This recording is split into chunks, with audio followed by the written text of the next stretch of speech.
ternyata kalian hadir semua ya. Baik, sebelum mulai pelajarannya, untuk membuat kalian lebih bersemangat, Ibu ada satu lagu untuk kalian. Sekarang kita nyanyi bersama-sama ya. Menyanyikan lagu Ciri-ciri Makhluk Hidup. Kita nyanyikan bersama yuk.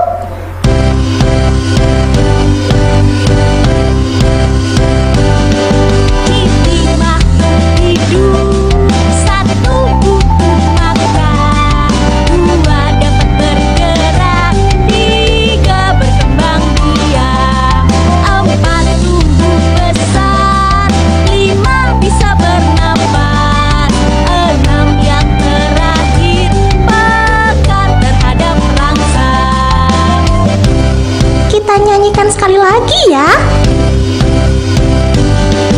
Ciri makhluk hidup, satu butuh makan, dua dapat bergerak, tiga berkembang biak, empat tumbuh besar, lima bisa bernapas, enam yang terakhir pekat terhadap rangsang. Baik, pasti kalian sudah semangat kan setelah kita menyanyikan lagu ciri-ciri dari makhluk hidup? Sekarang Ibu ingin bertanya kepada kalian, apakah kalian masih ingat dengan materi yang minggu lalu? Ternyata anak-anak Ibu masih ingat ya dengan materi yang minggu lalu. Baik, sekarang kita akan memulai materi baru, yaitu ciri-ciri dari makhluk hidup. Tapi sebelumnya Ibu akan bertanya kepada kalian, apakah kalian masih ingat dengan materi yang Ibu ajarkan minggu lalu? Ternyata anak-anak Ibu masih ingat ya dengan materi yang Ibu ajarkan minggu lalu. Sekarang kita akan masuk materi baru, yaitu ciri-ciri dari makhluk hidup. Baik, sebelum memulai materi kita pada hari ini, Ibu ingin bertanya kepada kalian, apakah yang dimaksud dengan makhluk hidup?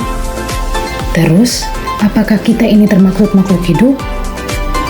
Baik, Ibu sedikit menjelaskan ya. Makhluk hidup adalah suatu organisme yang dapat mempertahankan diri dari berbagai bentuk perubahan lingkungan dan dapat berkembang untuk melestarikan jenisnya. Terus, jika Ibu bertanya apakah kita ini termasuk makhluk hidup? Tentu, kita ini termasuk makhluk hidup karena kita bisa tumbuh dan berkembang.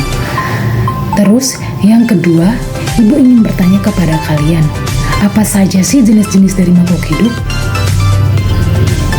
Oke, baik, Ibu juga akan menjelaskan jenis-jenis dari makhluk hidup. Yang pertama adalah manusia, yang kedua itu tumbuhan, dan yang ketiga itu adalah hewan. Terus, kenapa batu, angin, air, dan tanah itu tidak termasuk dari jenis makhluk hidup? Itu karena semua itu merupakan benda mati, karena mereka itu tidak bisa bertumbuh dan berkembang seperti layaknya manusia, tumbuhan, dan hewan. Apakah kalian sudah mengerti?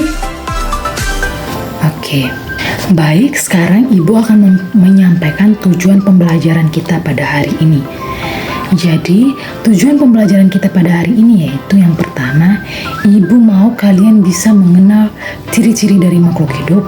Terus yang kedua, Ibu mau kalian bisa membedakan mana yang termaksud dari ciri-ciri makhluk hidup. Baik, sekarang kita akan masuk di materinya, yaitu tentang ciri-ciri dari makhluk hidup. Apa saja sih ciri-ciri dari makhluk hidup? Ciri-ciri dari makhluk hidup yang pertama adalah bergerak, yang kedua adalah bernafas, yang ketiga mengalami pertumbuhan, yang keempat berkembang biak, yang kelima makan dan minum, dan yang keenam peka terhadap rangsang. Bergerak adalah aktivitas yang menyebabkan perubahan tempat atau kehidupan, baik sekali maupun berkali-kali. Contoh cara bergerak yang pertama, manusia bergerak dengan cara berjalan. Yang kedua, cicak bergerak dengan merayap di dinding. Yang ketiga, ikan berenang menggunakan sirip. Yang kedua, bernafas.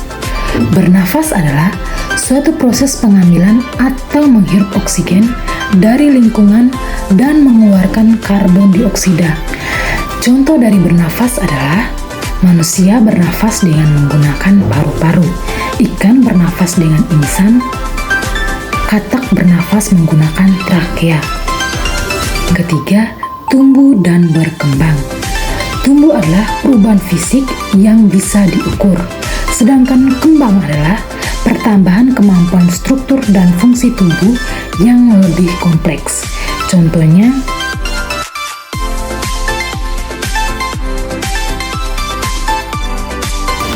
keempat, berkembang biak. Berkembang biak adalah kemampuan makhluk hidup untuk menghasilkan keturunan. Contohnya, yang pertama adalah melahirkan. Contoh dari melahirkan yaitu manusia, sapi, kucing, dan lain-lain. Terus yang kedua, bertelur. Contoh makhluk hidup yang bertelur yaitu ayam dan bebek. Yang kelima adalah makan dan minum. Makhluk hidup memerlukan makanan dan minuman yang bergizi, bersih, dan sehat, sehingga tubuh memperoleh energi agar bisa melakukan aktivitas. Contoh makanan makhluk hidup. Yang pertama, tumbuhan mendapatkan energi dari air, oksigen, serta cahaya matahari untuk melakukan proses fotosintesis. Kedua, sapi dan kambing memakan rerumputan untuk mendapatkan energi dari tumbuhannya. Yang keenam, peka terhadap rangsang. Peka terhadap rangsang adalah kemampuan makhluk hidup untuk menanggapi atau merespon rangsangan, baik berupa sentuhan cahaya matahari, zat kimia, suhu, dan gravitasi bumi.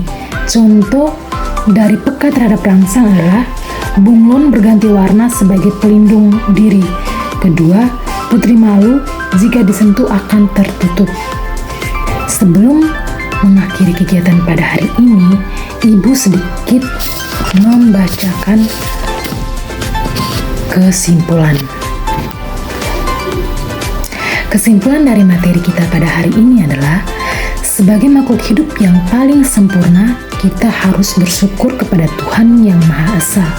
Salah satu cara bersyukur kita kepada Tuhan adalah dengan selalu menjaga kesehatan tubuh, makan dan minum yang sehat, berolahraga yang teratur, serta selalu berdoa dan melaksanakan semua perintah Tuhan dengan ikhlas.